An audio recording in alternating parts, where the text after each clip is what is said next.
being put on trial for the initial charges. I was acquitted by a jury, and that made the prosecutor insane.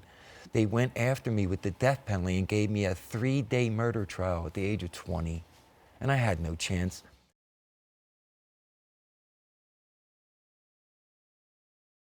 I hated myself. I hated who I'd been. I hated that I let a childhood incident of being attacked and sexually abused make me a drug addict. And I ruined all my chances, Victoria. And I felt so ashamed when I went to prison.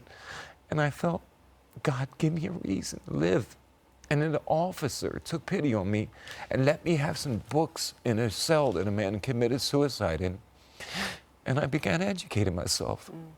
And 10,000 books later, I felt like I had mastered myself. When I went to trial at the age of 20, everyone spoke over me as if I was an ignorant pig.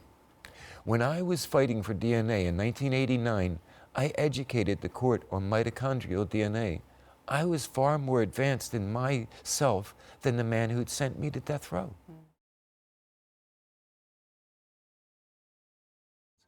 Well, my brother, Michael, was still alive. He was having a seizure at my mother's feet when I called her. He was badly injured as a young man, and he was an alcoholic and addicted to the, and my younger brother had already died of OxyContin.